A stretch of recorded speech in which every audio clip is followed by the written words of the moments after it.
Recel d'œuvres d'art, à partir de quand l'acheteur n'est-il plus de bonne foi? On en parle tout de suite avec mon invité, Célia Chauffret, avocate au barreau de Paris. Célia, bonjour. Bonjour.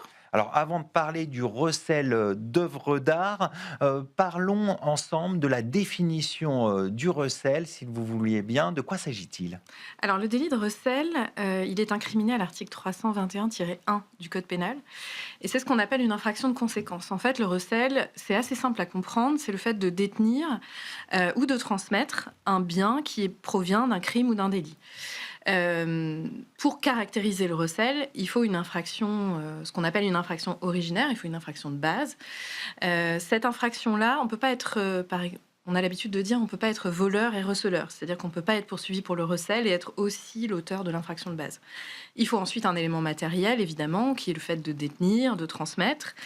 Et il faut aussi un élément intentionnel, c'est-à-dire qu'il faut, d'une part, être au courant de l'acte de recel, c'est-à-dire qu'on ne peut pas vous poursuivre pour un recel pour un objet qui a été placé à votre insu chez vous, par exemple.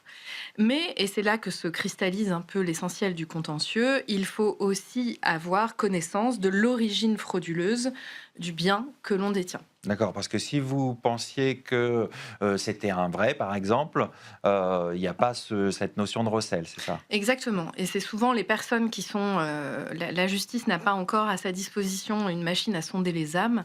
Donc, les personnes qui sont poursuivies pour l'infraction de recel se défendent la plupart du temps en disant qu'elles n'avaient pas connaissance de l'origine frauduleuse du D'accord. bien détenu. Donc on va en venir au marché de l'art. Pourquoi il est particulièrement vulnérable à ce risque de recel?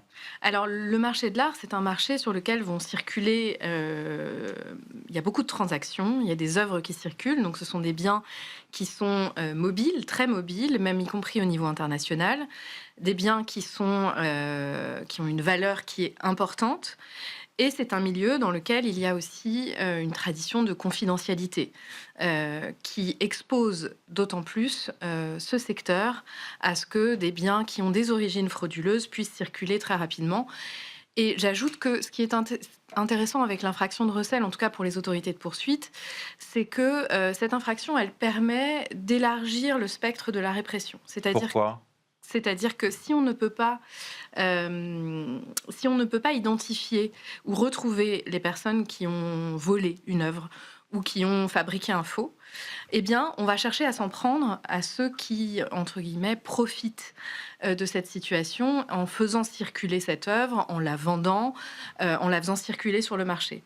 Et donc, ça va permettre aux autorités de poursuite d'attaquer aussi, non pas ceux qui sont à l'origine de la fraude, mais aussi ceux qui seraient intéressés à en tirer profit. Donc on voit qu'effectivement le périmètre est étendu. Absolument. Donc on va s'intéresser à un autre point aussi, c'est la responsabilité des acteurs. Quelles sont clairement les responsabilités encourues pour les professionnels du marché de l'art et les collectionneurs? Alors, il faut savoir que les pénalités pour le recel, la pénalité de base, c'est 5 ans d'emprisonnement et 75 000 € d'amende. Ces pénalités qui sont quand même déjà C'est conséquent. importantes, exactement, sont des pénalités importantes et ça va concerner le collectionneur privé, celui qui achète pour sa collection personnelle. Les personnes qui sont des professionnels du marché, qui seraient poursuivis pour avoir utilisé les facilités de leur profession pour commettre le recel qu'on leur reproche, ces personnes-là, eh bien, les peines sont doublées. Donc là, on passe sur des pénalités qui sont extrêmement importantes, et ça, c'est ce qu'on appelle les peines principales. Mais à ces peines principales-là, il faut ajouter aussi les peines complémentaires. Et les peines complémentaires peuvent être extrêmement dissuasives, puisque c'est des peines de confiscation pour la personne morale, c'est-à-dire la société. On peut aller jusqu'à des peines de fermeture d'établissement. Donc ça va très loin. Voilà, c'est tout à fait, sont des pénalités qui sont tout à fait importantes. Alors vous l'avez dit tout à l'heure, dans le recel d'œuvres d'art, ce qui est important, c'est l'appréciation de la mauvaise foi. Pourquoi c'est central? Alors c'est central parce que Souvent, les autres conditions, elles vont être simples à retenir. Si on prend un exemple, on va prendre l'exemple d'une œuvre volée. Le vol, on va l'établir assez facilement. Ensuite, la question de la détention, on peut l'établir aussi assez facilement. On va trouver l'œuvre volée, prenons chez un marchand.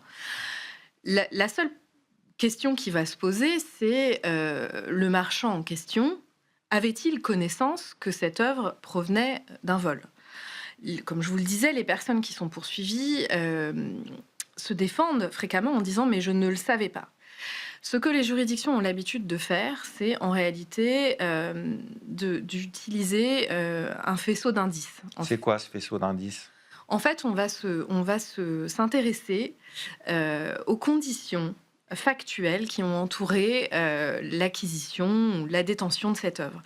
Par exemple, une œuvre qui serait achetée par un marchand, dont un marchand a un prix qui est très inférieur au marché, ça va attirer la suspicion. Les circonstances de l'œuvre, par exemple un paiement en espèces, une transaction qui se fait très vite, le fait que l'œuvre ne soit pas notée par le marchand dans son livre de police, le fait que l'œuvre soit ensuite revendue très vite. D'accord. Tout ça, ce sont des circonstances de fait qui vont permettre à des juridictions de considérer que le marchand ne pouvait pas ignorer que l'œuvre avait une origine frauduleuse. C'est des critères qui sont cumulatifs ou non? Alors ça peut être cumulatif, c'est tout à fait cumulatif, c'est-à-dire que le faisceau d'indices, on va accumuler les indices. On va considérer que le prix, les modalités de paiement occultes, la détention de l'œuvre avec aucune traçabilité, le fait par exemple que le marchand n'ait pas posé énormément de questions sur la provenance de l'œuvre. Alors justement, cette question de la traçabilité, pourquoi c'est important? Alors ça, ce sont des choses qui sont très importantes. On sait que le domaine du marché de l'art est identifié comme un secteur à risque. Au mois de janvier, là, très récemment, Tracfin a publié sa première note d'information de l'année 2026 qui est précisément consacrée au marché de l'art. Donc le marché de l'art est identifié comme un lieu à risque, un lieu vulnérable. À cet égard, le marché de l'art, est assujetti au dispositif LCBFT, donc lutte contre le blanchiment et le financement du terrorisme, qui impose aux professionnels du marché un certain nombre d'obligations de traçabilité. De quel type d'obligation? Alors, il s'agit des obligations d'identifier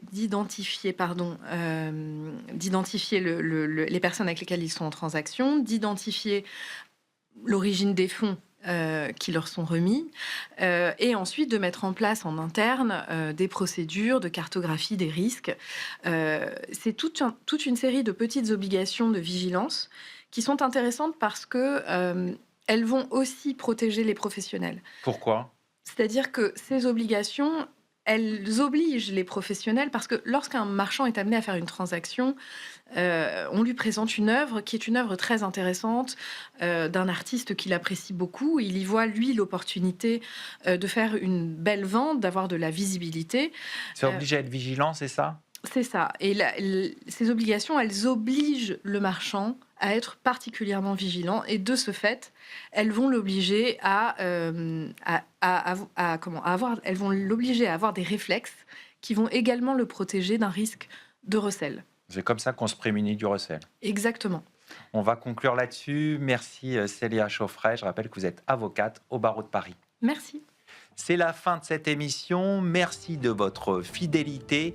Restez curieux et informés. À demain sur Be Smart for Change.